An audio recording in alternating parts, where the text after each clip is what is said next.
arranqué, estuvimos solo 2 meses juntos porque ella se iba hacia China, yo me iba hacia Laos, entonces solo viajamos 2 meses juntos y ya ahí ella siguió por China hacia Rusia, yo seguí por Laos, Tailandia y después viajé a Rusia y nos encontramos casualmente allá en el Mundial. Y listo, sobre lo que me inspira, que leo, mira, para el tema de inspiración yo lo toqué al principio, que son dos cosas, a mí me inspira demasiado las culturas, o sea, las tradiciones, la gente, como todas esas tradiciones que hay en cada cultura, las nuestras, que por eso de hecho nace Colombia Inspira, pero además los temas ambientales, o sea, yo creo que tenemos que en serio repensarnos en muchas cosas como especie, porque no estamos viviendo en equilibrio o tratando de vivir en equilibrio en los lugares que habitamos.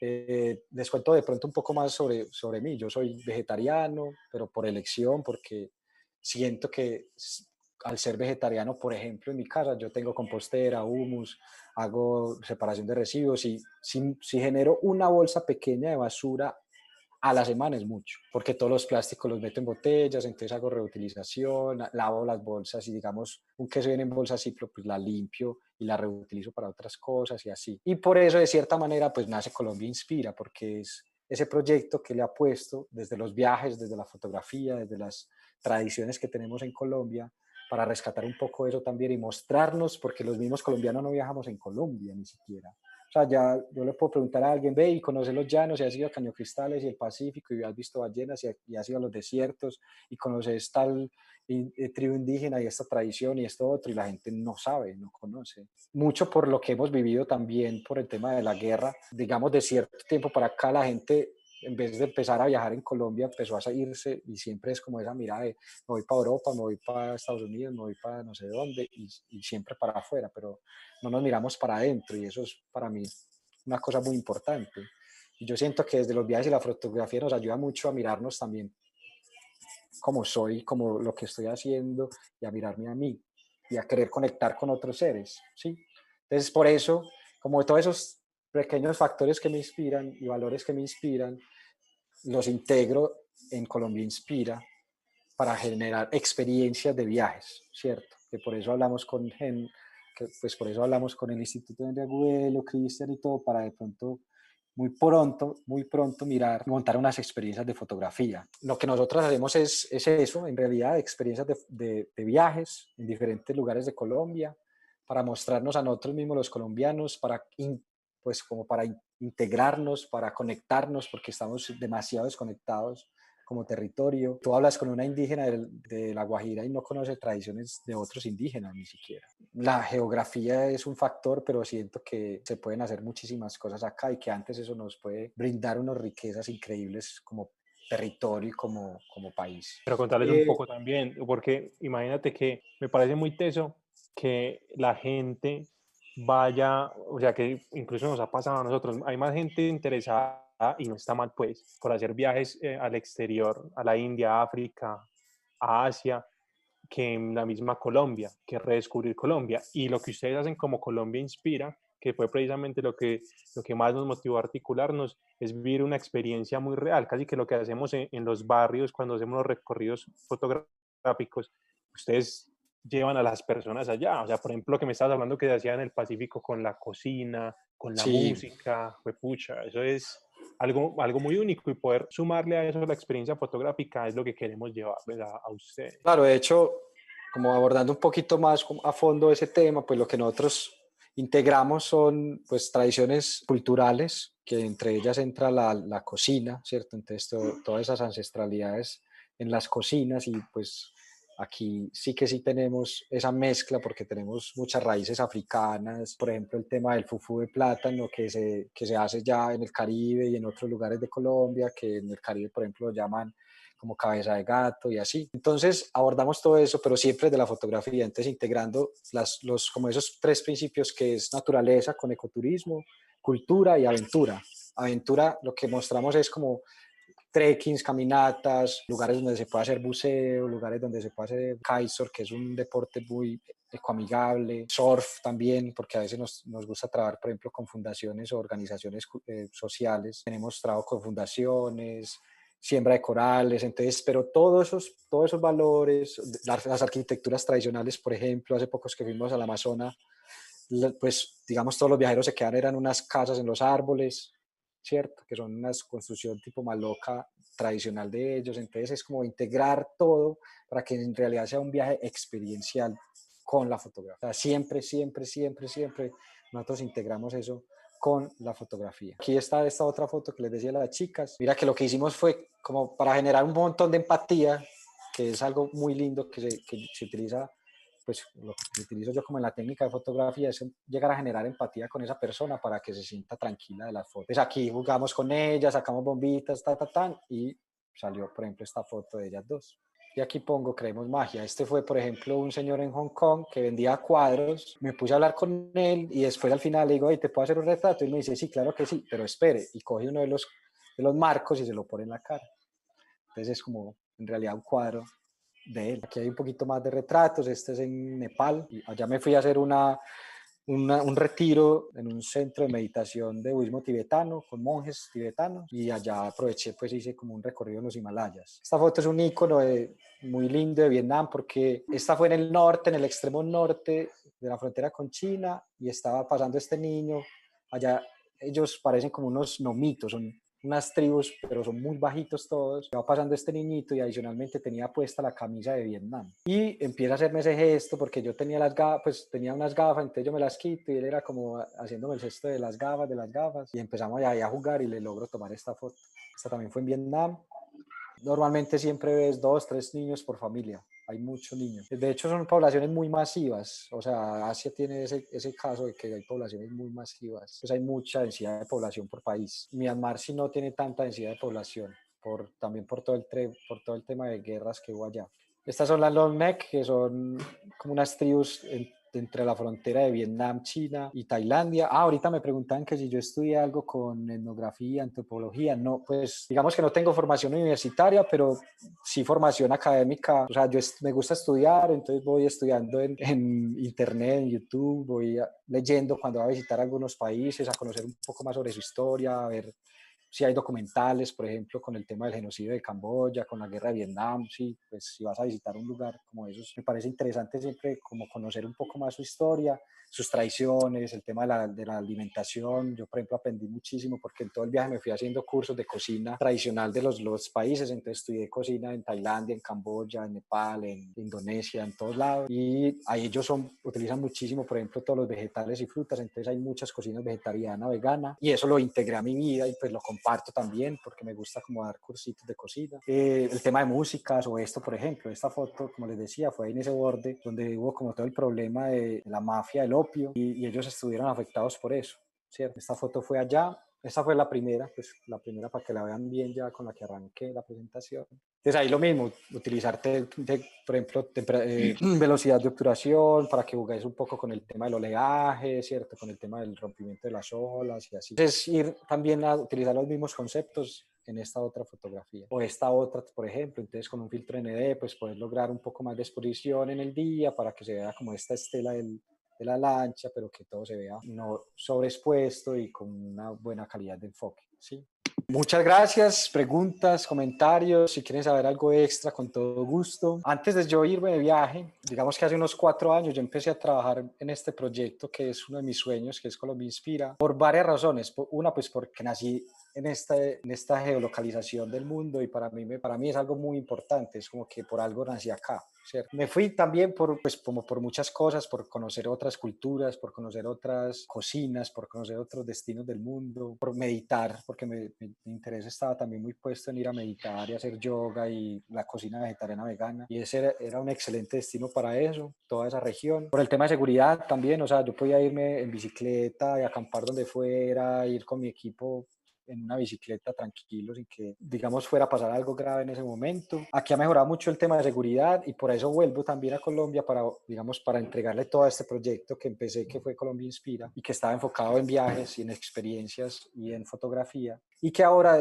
pues digamos que como empresa tengo esta línea, pero además estamos trabajando en otra línea adicional que va a ser el tema de voluntariado, porque queremos integrar otro montón de problemáticas que hay acá y que hay en otro, digamos que en todo el globo terráqueo, como lo dije al principio, y por eso empecé como con el tema de esa problemática de residuos y como todo el problema ambiental que tenemos hoy en día en el mundo, el sobrecalentamiento, ¿cierto? Todo el tema de calentamiento global, es porque yo siento que tenemos todavía mucho y que podemos hacer mucho desde un proyecto como el que estoy trabajando. Entonces nosotros estamos integrando ya una línea de voluntariados para trabajar todas las que son problemáticas socioculturales y ambientales. La idea es que eso se una después con las experiencias de viajes para empezar a aportarle al país desde otra perspectiva. Nosotros como apuesta decimos, si sabemos, digamos, si sabemos vivir y si hacemos un turismo más consciente y ecoamigable y amigable con las culturas, podemos vivir de otra manera mejor y aportarle más a este planeta, ¿cierto? Entonces, por esa razón regreso.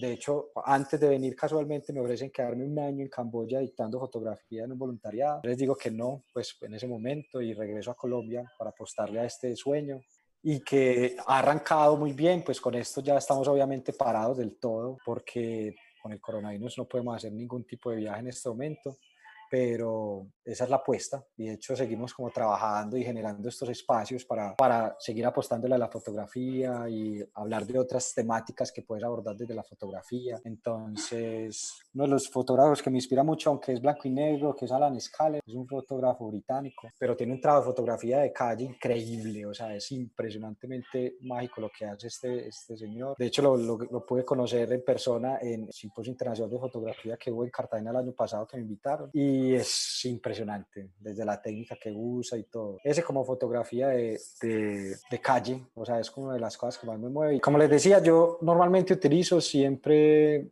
pues hago una fotografía en RAW para poder hacer postproducción. Y yo utilizo Capture One, que es una de las opciones que hay. La mayoría de las personas utilizan Lightroom, que en realidad es muy similar al Lightroom, pero tiene como unas ventajas que a mi modo de ver para el tema de Postme la trabajo mucho mejor de ahí. Y también como en el tema de organización de la imagen y el portafolio. Lightroom solo trabaja por catálogos y eso está redireccionado a una ruta de la foto. En cambio, Capture One puedes trabajarlo en otra forma que se llaman sesiones, y esas sesiones es una carpeta donde está toda la información ahí, tanto la importación de las fotos, la basura, digamos, de las fotos que elimines, las exportadas y el archivo editable. Entonces es mucho más amigable si vos querés compartirlo o montarlo y que otras personas lo puedan abrir o que yo lo pueda abrir desde otro computador. En cambio, con Lightroom tenés que tener el disco duro o las fotos todas montadas allá. Entonces me ahorra un montón de trabajo por ese lado. Y en las herramientas de post, pues tiene unas herramientas interesantes de trabajo y que me parece mucho mejor. El manejo del blanco y negro, por ejemplo, también es muy bueno. Pues creo que a Lightroom ya entró Luma como contraste. Entonces yo siempre utilizo Capture One. De hecho, puedes generar dentro del archivo. De hecho, si quieren, podemos hacer un día como trabajo de post, pues como hablar un poquito sobre la postproducción y tips y herramientas, generar internamente un archivo de PSD para ir a trabajarlo en Photoshop si necesitas hacer algo directo y ya trabajar una ficha gráfica o algo. Entonces todo está integrado y puedes integrarlo con herramientas como Photoshop. Manejo de colores personalizados, entonces vos puedes irte al detalle del color para lograr algo muy bien. Sí, sí, a mí personalmente me gustó mucho. Yo venía del Lightroom, en el viaje el mismo fotógrafo me presenta Capture, me empieza a enseñar y me dice, marica, yo tengo una cuenta ahí, venga, yo lo meto y empecé a trabajar Capture One. Entonces me gustó muchísimo el cambio, de hecho. Como les digo, nosotros, eso es una nueva línea que estamos empezando a trabajar. No está todavía lanzada, pero les contaremos. Lo que estamos tratando de hacer es como con ayuda internacional y con apoyo internacional que nos ayuden a financiarlo para que los mismos voluntarios no tengan que pagar, porque muchos de los métodos a nivel mundial es que tú pagas por ir a hacer un voluntariado y no tiene sentido. Entonces, todavía no está, pero estamos trabajando en eso y esperamos tenerlo muy pronto ya lanzado y les haremos llegar la información por medio del instituto, pues para que lo sepan. Y por eso queremos hacer voluntariados acá, pues en Colombia, de hecho, no hay casi opciones de buenos voluntariados, casi todo es como ir a fincas a ayudar y así. Hay temas en educación, algunos, pero no hay muchas opciones. Les cuento si quieren un poco sobre eso. Nosotros lo que queremos hacer en esta línea es integrar, pues obviamente el tema social con el tema ambiental, trabajar. Tenemos una aliada, pues que es una amiga mía que es ingeniera química especializada en energías renovables y vamos, la idea es como trabajar para que esas poblaciones tengan energía a partir de residuos sólidos, el tema de aguas por medio de sistemas tradicionales de filtración, como el barro, por ejemplo, que en Asia se usa mucho, en las pequeñas villas o en casas muy humildes, siempre hay una batea grande de barro y el barro, por ser poroso, por tener pequeños poros de entre 3.3 y 3.5 micas, permite que el agua misma se purifique y se queden los residuos en el barro y uno lo que hace es que coge esa matera, la cambia y después vuelve y creas otra nueva matera, te sale muy rentable. Bueno, hay muchos sistemas ahí, entonces estamos trabajando en eso para integrarlo con sociedad, porque pues, la idea es como que la gente también sepa al menos leer y escribir, que en muchas poblaciones es una gran problema para poder abordar esas otras necesidades. Eso está lindo, hay mucho que hacer entonces. Sí, hay mucho que hacer y por eso es el regreso también, porque de cierta manera el viaje fue también un montón de aprendizajes, de conocer otras tradiciones culturales como esos tratamientos de agua, entregarles otras cosas a las comunidades y trabajar como con ellas mismas, hacer esos trabajos de enlace con las mismas comunidades. Y sí o sí la fotografía entra clave porque es todo ese trabajo de documentación también, de registro de todos esos procesos y esa documentación que hay en los diferentes lugares y esas tradiciones que hay todavía, porque ya muchas se han perdido, pero que hay todavía, ¿cierto? Entonces, y pues obviamente mostrar la riqueza natural que como lo sabemos tenemos en este país, ¿cierto? Y de conectarnos, yo lo mencioné ahí, es como también conectarnos, como aceptarnos como diferentes, como las diferencias que tenemos también como especie, ¿cierto? Dejar atrás como esos egos, eso, pues, los latinos, por también todo el tema histórico que hemos tenido de tanta violencia desde empezando por la conquista. Yo le decía a Cristian, es como que todavía en nuestro ADN está muy arraigado eso, ¿cierto? Así no seamos violentos, tenemos eso ahí y muchas personas sí lo muestran también por su historia familiar y sus procesos históricos en las familias. Entonces es también mostrarnos y como conectarnos y reconstruirnos desde otras maneras también, ¿cierto? Recomendaciones para quien empieza a hacer un recorrido como el tuyo.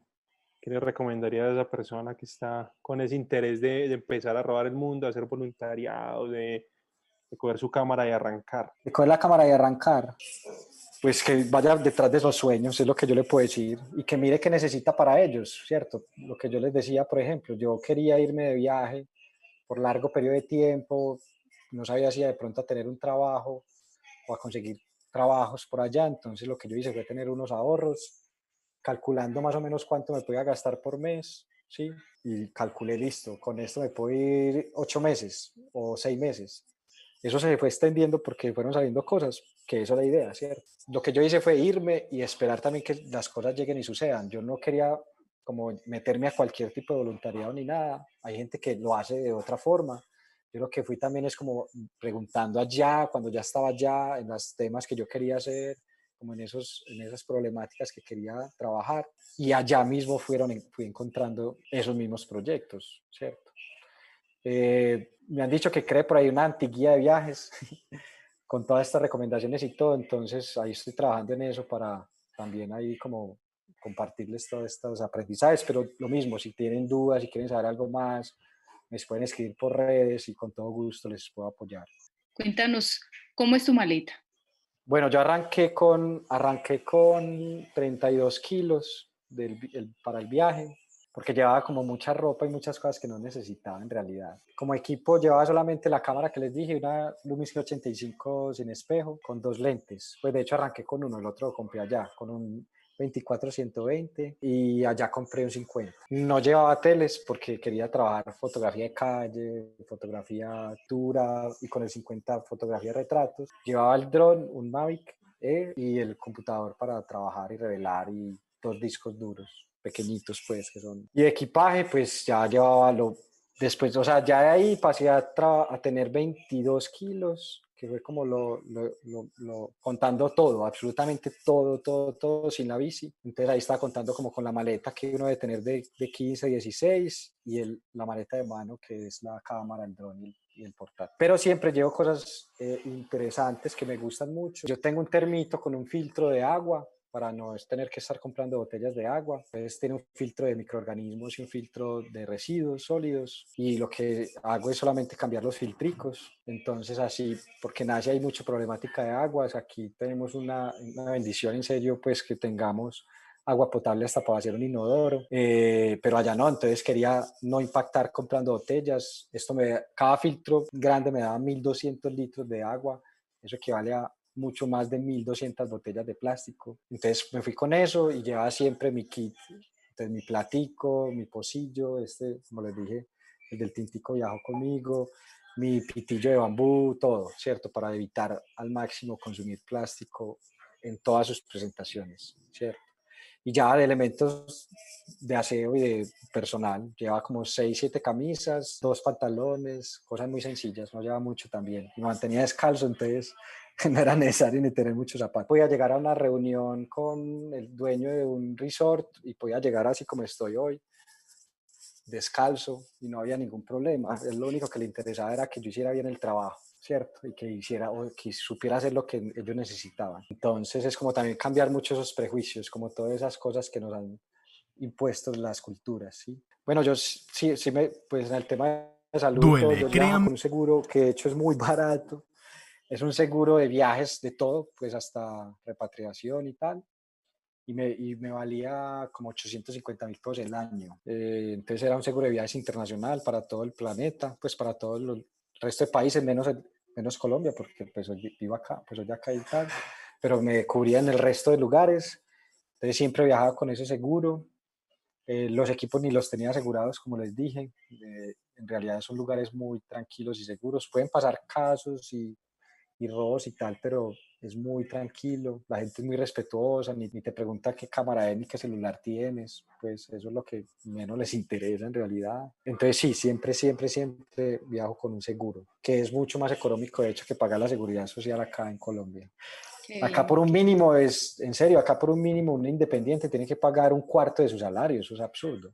Bueno, los software de drone, digamos que han llegado como un acuerdo también con los países y principalmente con las fuerzas aéreas y pues como con todas las organizaciones aéreas en cada país. Entonces cada software ya tiene una preconfiguración muy buena para todo el tema de restricciones y normatividades donde puedes volar, ¿sí? Te pongo el ejemplo de Medellín. Yo ayer iba a volar el dron y de una me mostraba cómo está cerca de un aeropuerto, entonces una zona de no vuelo, o si vas a volar con restricción, digamos, yo tengo que autorizar para que él me deje volar. Pero lo puedes hacer siempre, digamos que siguiendo las normatividades de cada país. Aquí en Colombia la máxima altura es de 120 metros. En mi dron puede llegar a unos 500, entonces es preconfigurarlo también para eso y seguir pues como todo el tema de seguridad. Entonces si está cerca de un aeropuerto, pues evitar esos temas de vuelo. Vos puedes revisar hasta en el mapa si estás dentro de ese círculo de vuelo, o si lo vas a hacer, pues con qué restricción, ¿cierto? Yo, por ejemplo, aquí lo volé, pero no lo pasé de unos 40 metros para hacer unas tomitas que necesitaba. Entonces, siempre siguiendo esa normatividad, en cada país lo que hago es lo mismo, leer, digamos, llegué a Vietnam, cuál es la altura máxima,